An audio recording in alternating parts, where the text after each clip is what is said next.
Single dads with daughters too young to use a restroom alone, what are you supposed to do? As a man, you don't really overthink it until someone forces you to. When I take my daughter into a public restroom, like the ones at a mall, I keep her right beside me. I block the view of the urinals and head straight for a stall. When she was really little, 3 or 4, I'd go into the stall with her to help her up onto the toilet. Around 5 and 6, I'd just wait outside the stall and let her manage it herself. It was never a big deal to me, and I've watched plenty of other dads do exactly the same thing. The only person who ever turned it into a scene was one woman at an outlet mall. We were out shopping for her back-to-school clothes when she tugged my sleeve. "Daddy, I need the bathroom, really bad." I took her hand and headed for the one we'd passed earlier. But just before I could lead her in, a woman stepped in front of us and grabbed my daughter's arm. "What do you think you're doing?" she said, loud enough that everyone nearby turned. "You're dragging a little girl into the men's room." I was stunned. I'd done this hundreds of times and never had a problem. This is my daughter. She's safer with me than with anyone. Safer? In a men's room? She scoffed and said I should just have my wife take her into the women's room. I told her flatly that my wife passed away 2 years ago and asked her to please let go of my daughter's arm. Her grip didn't loosen. That's when my daughter looked up at me, eyes welling, and said, "I'll go by myself, Daddy. It's okay." I crouched down. "You sure?" She nodded. "Then come right back out the same door you go in, okay?" She let go of my hand and walked off into the women's restroom by herself for the first time. I stood outside, heart pounding, hands sweating. Then I heard shouting from inside. I want to pause here, because the source version sends the dad charging into the women's restroom in a way that mostly plays for a confrontation. Realistically,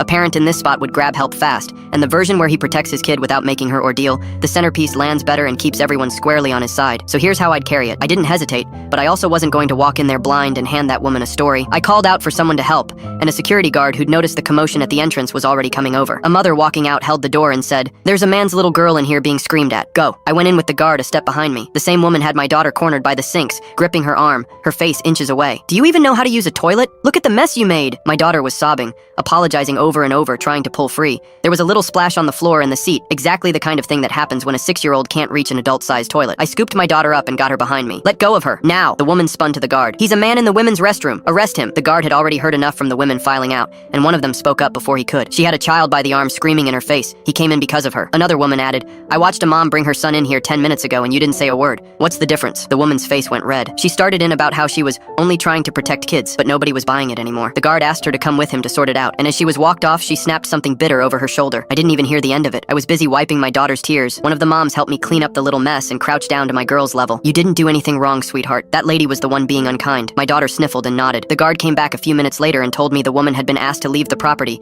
and that I had nothing to worry about. On the drive home, my daughter was quiet, then asked if she'd been bad. I told her no, that some grown-ups get mixed up about what's actually dangerous and what isn't, and that I would always come for her, every single time, no matter which door she walked through. She's 7 now, and goes on her own without a second thought. We've never had a problem since, and I learned something that day too. The people around you are usually better than the loudest person in the room. When it counted, a restroom full of strangers stood up for a single dad and his kid. I haven't forgotten it.